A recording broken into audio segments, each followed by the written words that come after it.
আমাদের আসলে এবার প্রথম থেকে প্ল্যান ছিল যে আমরা চেষ্টা করব 100% বাংলাদেশে আর্টিস্ট নিয়ে কাজ করতে এবং 100% শুটিং যদি বাংলাদেশে করতে পারি, কিন্তু 100% একদমই করা যায় না আসলে, কারণ গল্পের কারণে।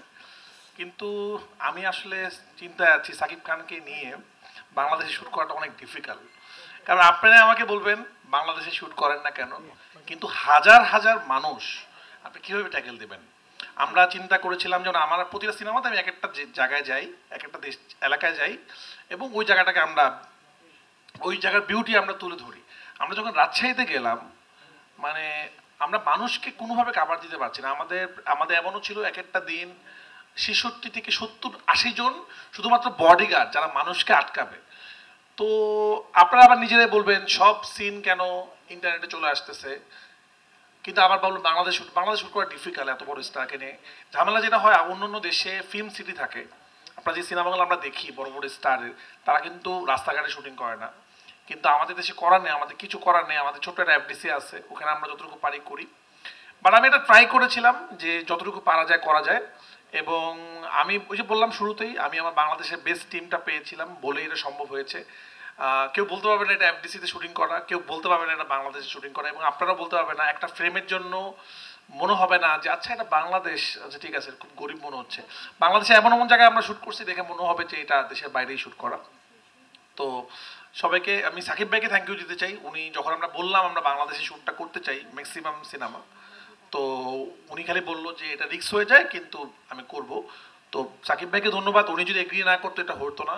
এবং আমার প্রোডাকশন টিম, আমার প্রডিউসার, আমার সবাই আমরা চেষ্টা করেছিলাম যে আমরা এই একটা সিনেমা করব এমনভাবে যে সিনেমাতে আসলে বাংলাদেশের সবাই থাকবে এবং বাংলাদেশে আর্টিস্টরা থাকবে। এবং অনেকদিন পর হয়তো একটা সিনেমা এরকম হচ্ছে যে সব আর্টিস্ট বাংলাদেশি। তো এই জন্য আমরা চাই আপনারা এটাতে খুশি হবেন। এবং আমি লিচুর বাগান নিয়ে কথা বলে ফেলতে চাই, কারণ অনেক আমরা অনুষ্ঠানটা বড় করতে চাই না। যদি এই প্রশ্নটা আসেনি, প্রশ্নটা আসবে আগেই বলে দিতে চাই। দেখেন আমরা চাইলে পারতাম, আমি আমার কেরিয়ারের যদি গ্রাফ দেখি, আমি যখন প্রথম সিনেমা বানাইছি পোড়ামন্দু, এটা গ্রামের ছবি বানাইছি আমি সেকেন্ড সিনেমাটা কিন্তু গ্রামের ছবি বানাই নাই। নর্মালি যেটা হয়, একজন ডিরেক্টর যখন একটা কাজে সফল হয় পরবর্তীতে সে রিপিট করতে থাকে সেটাকে, আরেকটা গ্রামের ছবি বানায়, এরকমই হয় আসলে। আমি তারপরে অন্য ধরনের সিনেমা বানানোর চেষ্টা করেছি। আমি একটা ফুটবলের ছবি বানিয়েছি। আমি যখন পরাণ বানালাম, প্রেমের ছবি, আমি কিন্তু এরপর আরেকটা রিয়েল স্টোরি বানাতে পারতাম, এরকম ত্রিপুট, মানে পরাণ অথবা এরপর বানাতাম হৃদয়, এরকম একটা কিছু বানাতে পারতাম, সবাই যেটা করে আসলে। আমি এরপরে সুড়ঙ্গ বানালাম, অন্য ধরনের একটা ছবি।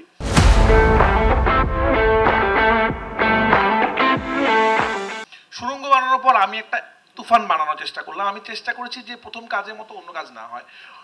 আমরা কিন্তু কোনোবারই প্রথম থেকে কোথাও বলি নেই লিচুর বাগানে একটা আইটেম সং। আপনারা সবাই ধারণা করে নিয়েছেন এটা আইটেম সং। প্রথম কথা, এটা একটা রোমান্টিক গান। অ্যান্ড রোমান্টিক গান সবসময় স্লো হবে এরকম না, এটা কিন্তু একটা রোমান্টিক গান, এবং সিনেমাতে এমন একটা জায়গা যাবে এটা রোমান্টিক সং। আমরা বাংলাদেশের হারিয়ে যাওয়া গানকে তুলে ধরার চেষ্টা করেছি।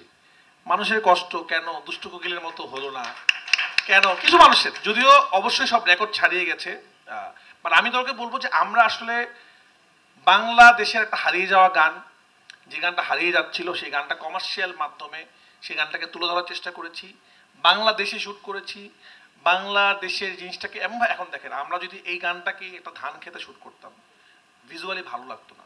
আমরা এটাকে সুন্দরভাবে শ্যুট করার চেষ্টা করেছি যেন এটা সব জায়গায়, আপনারা খেয়াল করে দেখবেন দেশের বাইরে প্রচুর রিভিউ হচ্ছে এই গান নিয়ে, দেশের বাইরে থেকে, এবং অনেক মানুষ পছন্দ করছে।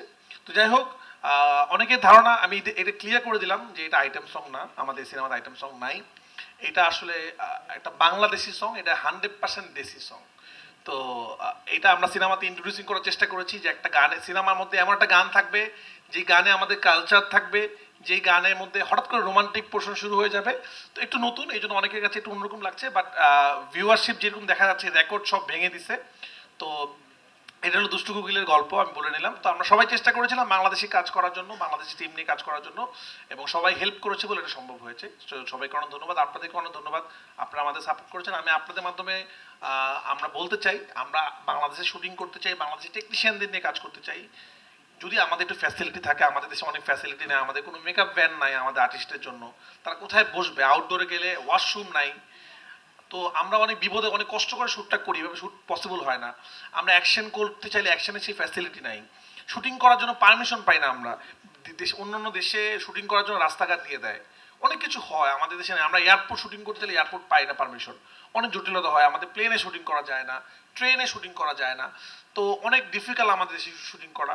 আপনারা যদি এগুলো নিয়ে একটু লেখালেখি করেন যে সিনেমার জন্য যেন আমাদেরকে সহায়তা করা হয়, আমাদের জন্য সেট বানানোর জায়গা থাকে, আমাদের জন্য পারমিশনগুলো দেয়, তাহলে আমরা আরও বেশি বেশি সিনেমা শুটিং বাংলাদেশে করতে পারবো। সবাইকে অনেক অনেক ধন্যবাদ।